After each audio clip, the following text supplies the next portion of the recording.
Hey guys, welcome to a new video. In today's video I'm joined by Gallifreyan YouTuber, can't speak, but in today's video, as it's Halloween, by the time you see this video it's the day before, I think, I don't know, don't ask me, but I'm uploading it the day before, the day after. Me and Gallifreyan YouTuber are looking at the top 10 scariest creepypastas of our opinion, and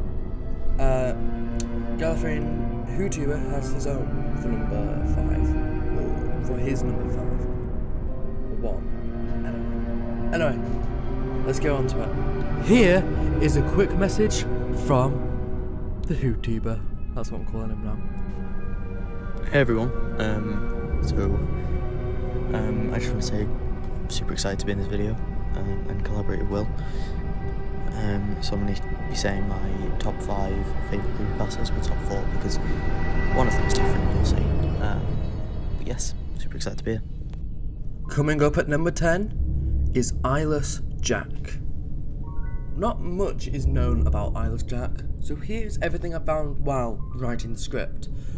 Eyeless Jack appears as a masculine humanoid figure dressed in an all-black hoodie and dark jeans. He dons a deep blue mask with large black empty eye sockets, with a strange liquid substance trickling down from the mask. He comes in at night looking for kidneys to eat. He has the skills to surgically remove organs without a trace. Coming up at number 9 is Bad Dream.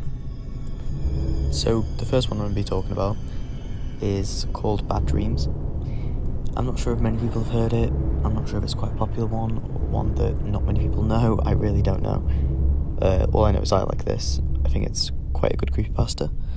I think it's quite short, it's quite creepy, it's just brilliant. Anyway, so this is how it goes. A little girl wakes up in the middle of the night after having a bad dream.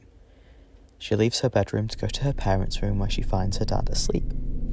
She wakes him up, and when asked what's wrong, she tells him she had a bad dream. The dad says, "Why didn't you tell me about it?" She said she can't. And when asked why, she replied, "Because in my dream, when I told you about the dream, the thing where Mummy's skin sat up, the sheets then begin to move." Coming up at number 8 is The Keyhole. A man went to a hotel and walked up to the front desk to check in. The woman at the desk gave him his key and told him that on the way to his room there was a door with no number that was locked and no one was allowed in there. Especially no one should look inside the room under any circumstances. So he followed the instructions of the woman at the front desk, going straight to his room and going to bed.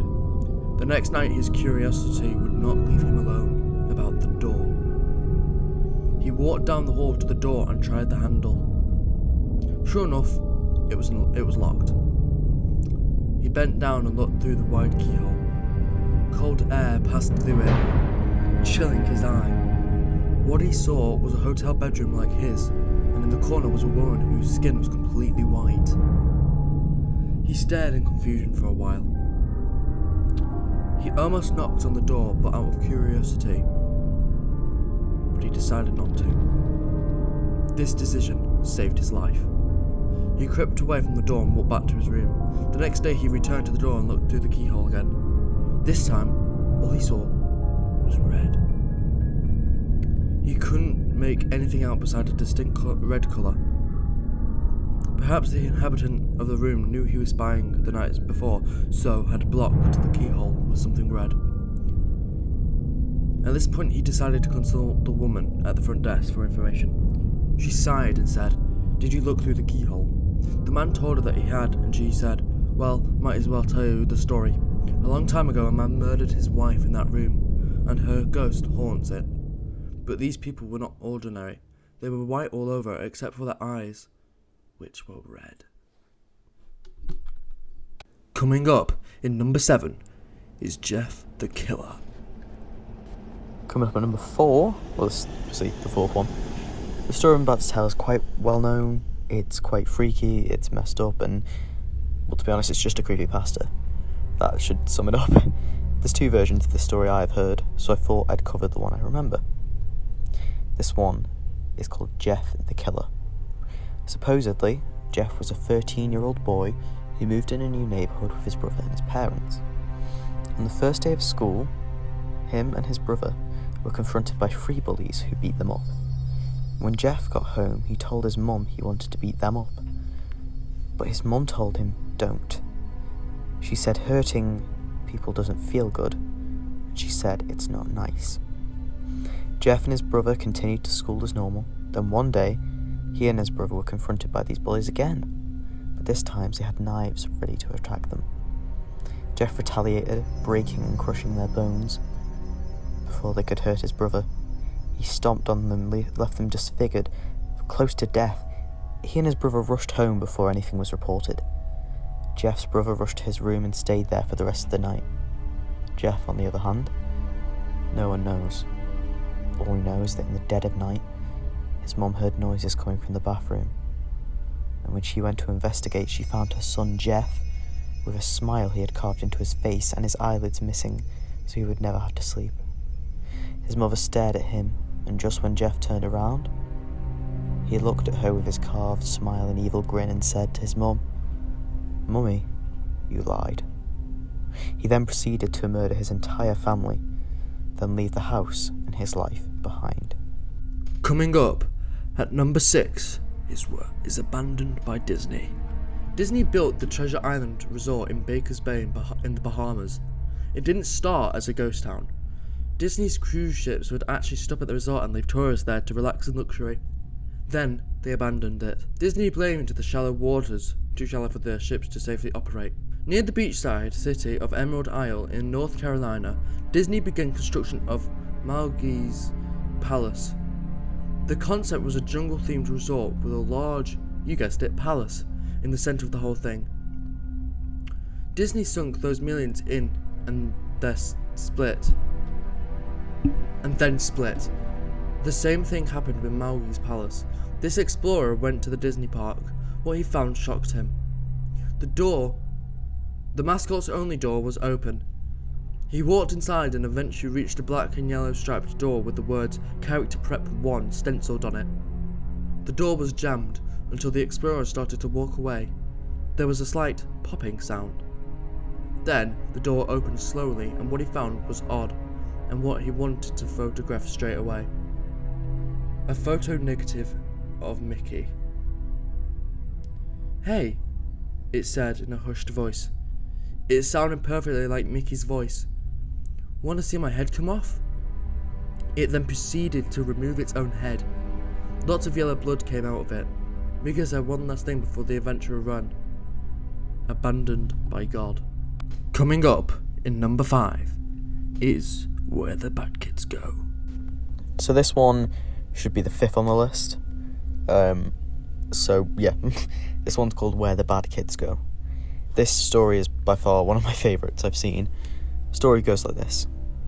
Supposedly, around wartime, there was an Arabic show that aired called Where the Bad Kids Go.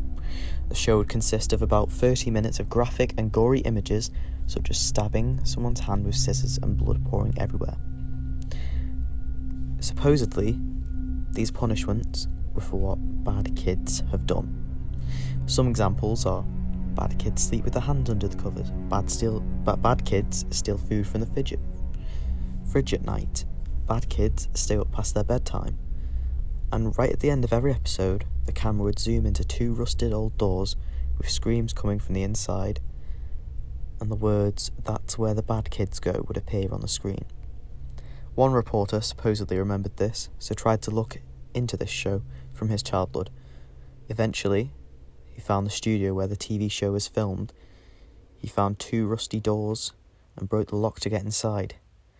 This is probably something he would come to regret, because when he walked in, he found a bloody, dirty room with crushed bones and mould everywhere, with an old broken bed-like structure covered in blood and surrounded with torture devices, with a caged microphone hanging from the ceiling. He then realised where the screams were coming from, when right at the end of the episode, they zoomed on the door. He found where the bad kids go. Coming up in number 4 is Tiki Toby. Backstory. Toby is a tragic boy who was born with several mental disorders and was constantly bullied until he went insane and killed his father. He was found by Slenderman and serves as one of his proxies. Toby Rogers was born with many different mental disorders, making it very hard for him to fit in with people. His disorders caused him to be unsuited for a public school, along with earning him constant bullying, so he was switched to homeschooling early on. He grew up with little to no friends, and he lived with his mother and older sister Lyra and his father. When Toby was 17 years old, his sister and he were involved in a tragic car accident, resulting in Lyra's death. Becoming Tiki Toby. After the death of his sister, Toby grew more and more troubled, his symptoms getting worse, barely eating or leaving his room, growing less and less social, losing more and more memory and taking his stress out by chewing the flesh off his hands and fingers.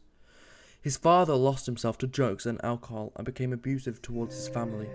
Toby soon lost control of his sanity and one night attacked and killed his father. He fled out of the house, grabbing 2 of the hatchets in the garage, a box of matches, and a gallon of gasoline, and set the neighborhood on fire in the attempt to escape the local police. The fire surrounded him, and as he was about to give into his own death, Slenderman appeared and saved him before he blacked out. Toby woke up with no memory of his past life and soon became one of Slenderman's proxies. Coming up in number 3 is Robert the Doll. So, this should be number 10, I believe. No, number 7, who knows, honestly. Will is the one editing this, so yes, whatever. This one is called Robert the Doll. I mean, I want to talk about this one because I think it's interesting, and to my knowledge, I don't think it's very well known. Robert the Doll is supposedly a haunted doll. According to legend, this doll has supernatural abilities that allow it to have facial expressions, laugh, and all sorts. Apparently it also moves. I've heard different things. It was once owned by someone called Robert Eugene Otto, which is where it gets its name Robert the Doll, and was supposedly given to him by a girl of quote-unquote bohemian descent as a result of something Otto did as some sort of retaliation. There are many different stories about Robert the Doll, but one thing is for sure. People don't take a picture of him without asking for permission first. According to the locals, people don't ask for permission have experienced terrible things shortly after, such as car crashes, job loss, divorce, and much more. Coming at number 2 is SuicideMouse.avi. SuicideMouse.avi is a short 10-minute clip of Mickey Mouse on a looped background. It shows Mickey distressed walking down a road. It then cuts to black for 3 seconds and reveals Mickey now smiling. Screaming can be heard in the background, then it cuts to black. People speculated that it was finished, but 3 minutes in it shows Mickey with a deformed face holding what looks like a syringe, which he later uses. It then shows an old picture of Mickey Mouse smiling with a broken music box. Be warned, the video is on YouTube, if you want to go check it out yourself. And coming in on the final is Gallifreyan YouTuber's Custom. So the last thing I'm going to talk about on my list of creepypastas isn't really a creepypasta. It's just a story that happened to me. It's something I remember that happened about 8 or 9 years ago when we moved into our new house. Our house is about 120 odd years old, so it must have seen a lot of things. But anyway, this is what happened. Me and my brother had bunk beds. I was on the top bunk. And I remember one night seeing a sort of shadow in the shape of a woman standing right in front of my window, very close to my bed. And I remember it looked like a shadow, and it looked like a woman. I could see arms, I could see legs, but it wasn't a shadow. I know it wasn't a shadow. I know it wasn't a shadow because I couldn't see through it. I couldn't see outside. It was just a solid figure in my room. So that night, from what I can remember, I just hid under my covers and I went to sleep, or I tried to. Like I say, 8-9 years ago, I can barely remember it. So the next night, I stay up again because I'm scared, and I see another woman walking around my room. That turns out to be my mum, and I talk to her, and I say, "Was that you the night before?" So obviously my mind's up at ease because I'm like, okay, it must have been her the night before. So I talked to her and I said, was that you the night before? She says, no, I didn't come in the room the night before. And that's what scares me the most, the fact that something was there. And I know it wasn't just a pile of clothes like people say they see at night, because if it was a pile of clothes, why the hell would that be in front of my window and just appear in the night? You know, that didn't make any sense to me. You know, things like this can happen to a lot of people where they see things, and it could be just your mind playing trick with you at night. But to me, it felt too real for that. Anyway, so another thing that happened. The next day, next week, whatever, again, 8-9 years ago, I can barely remember, I asked my brother if he saw it, and he said that on the night, I was asking him, can you see it, over and over and over, and he kept on saying, no, Liam, I can't, over and over and over. See, I don't remember this, but like I say, 8-9 years ago, barely remember it. So I remember different ways that night happened, but the one thing that is for certain, the one thing I can remember, is I saw something. It was solid, it was dark, it looked like a woman, and it wasn't my mum. Anyway, so yes, I am ending my stories, my creepypastas, well, with that, my own story. So yeah, that's pretty much it. Anyway, in a bit. Well then, thank you for watching. A huge shout out to Gallifreyan YouTuber who actually came up with this video idea. I want to give him a huge thank you for taking part, and I've really enjoyed it and I hope he has too. Stay tuned in the next video, which will be coming out soon. Bye guys. Happy Halloween.